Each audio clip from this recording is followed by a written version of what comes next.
എറണാകുളം വടക്കൻ പരവൂരിൽ ഒരു കുടുംബത്തിലെ 3 പേരെ വെട്ടിക്കൊലപ്പെടുത്തിയിരിക്കുകയാണ് അയൽവാസി ഋതു ജയൻ.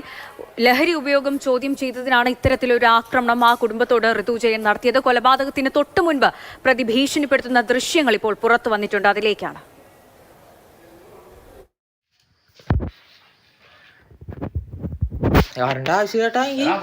അതെ, പൂച്ചനെ വന്ന് ഞങ്ങളുടെ പൂച്ചനൊന്ന് തല്ലേണ്. എന്താണ് പൂച്ച ഇവിടെ കിടക്കണം? എന്റെ വീട്ടിൽ കിടക്കണ പൂച്ചേട്ടാ. ചേട്ടൻ ഇപ്പൊ എന്ത് ഇവിടെ തല്ലുണ്ടാക്കണേ? വീടിന്റെ അകത്ത് ഇതേ ഇവിടെ കിടക്കണത്. അതെ, ഇപ്പൊ പൂച്ച ഇപ്പൊ പട്ടിയുടെ പേരും പറഞ്ഞാണ് ഇപ്പൊ ഇവിടെ വന്ന് ഒച്ചപ്പുണ്ടാക്കണത്. തല്ലാൻ വന്നേക്കാണ്, തല്ലാൻ. അതെ അതെ,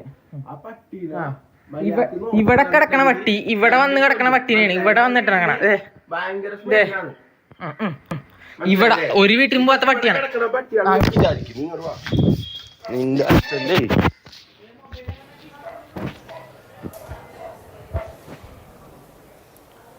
കൊലപാതകത്തിന് തൊട്ടു മുൻപുള്ള ദൃശ്യങ്ങളാണ്. ഈ ഋതു ജയനെ കുറിച്ച് പ്രദേശവാസികളൊക്കെ പറയുന്നത് സ്ഥിരം ഒരു പ്രശ്നക്കാരനാണ് എന്നാണ്.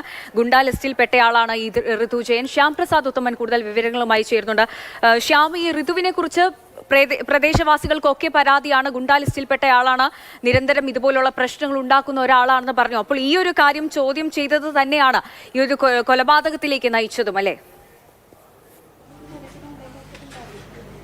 തീർച്ചയായിട്ടും അത് തന്നെയാണ്. അങ്ങനെ തന്നെയാണ്. നമുക്ക് തൊട്ടപ്പുറത്തെ വീടുകളിലെ ആളുകളിലൊക്കെ പ്രതികരണങ്ങൾ കേട്ട് കഴിഞ്ഞാൽ നമുക്ക് അറിയാൻ കഴിയും. അറിയില്ല, അവന് പഠന വൈകല്യത്തിനുള്ള സർട്ടിഫിക്കറ്റ് ആയിരിക്കുള്ളൂ. പക്ഷെ ലഹരി ഉപയോഗിക്കണമെന്നും പറഞ്ഞിട്ട് വല്ല എന്തെങ്കിലുമൊക്കെ ചെയ്ത് കഴിഞ്ഞാൽ ആരും വന്ന് ഇടപെടാറില്ല. പ്രശ്നം ചെറിയ ചെറിയ പ്രശ്നങ്ങൾ, ഇങ്ങനെ രാത്രി വന്നിട്ട് കല്ലെറിയുക, ടെറസിന്റെ മേളിൽ കയറുക, അങ്ങനെ ചെറിയ ചെറിയ പ്രശ്നങ്ങളൊക്കെ ഉള്ളൂ. പക്ഷെ ഇത് എല്ലാ വീട്ടിലും ബാധകമാണ്. ആരും പക്ഷെ ഞങ്ങൾ 3 കൂട്ടരാണ് കേസ് കൊടുത്തിട്ടുണ്ടായിരുന്നുള്ളൂ, വേറെ ആരും കൊടുത്തില്ല. പക്ഷെ അന്ന് തന്നെ പറഞ്ഞിട്ടുണ്ടായിരുന്നു അവൻ ഇങ്ങനെ പെട്രോൾ ഒഴിച്ച് കത്തിക്കും, ഞങ്ങളെ പെട്രോൾ ഒഴിച്ച് കത്തിക്കുന്നു, അവരെ വെട്ടിക്കൊല്ലും, അങ്ങനെയൊക്കെ പറഞ്ഞിരുന്നു. ഇന്നിപ്പോഴും ഞങ്ങളുണ്ടെങ്കിലും ഞങ്ങളിവിടെ ഉണ്ടാവില്ലായിരുന്നു. ഈ അമ്മേനെയും കൊച്ചിനെയും കേസിലുണ്ടായിരുന്നാണ്. അമ്മേനെയും കൊച്ചിനെയും ഇവൻ വെട്ടിക്കൊല്ലുമായിരുന്നു. ഇവർ ടൂർ പോയേക്കണോട്ട് അവർ രക്ഷപ്പെട്ടു. ഇന്ന് ഞാനും പോയതുകൊണ്ടിട്ട് ഞാനും ഉണ്ടായില്ല. ഇല്ല, ഉണ്ടായില്ല. ഇത് കഴിഞ്ഞിട്ട് ശേഷമാണ് വന്നത്, അറിഞ്ഞ ശേഷമാണ് വന്നത്. 6 മണിക്ക് ശേഷം ഞങ്ങളത് വന്നത്.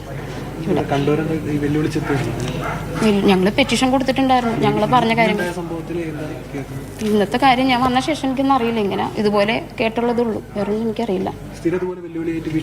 ഇല്ല, ഈ പെറ്റീഷൻ കൊടുത്ത ശേഷം 2 മാസം ഇവനോട് ഉണ്ടായിരുന്നില്ല.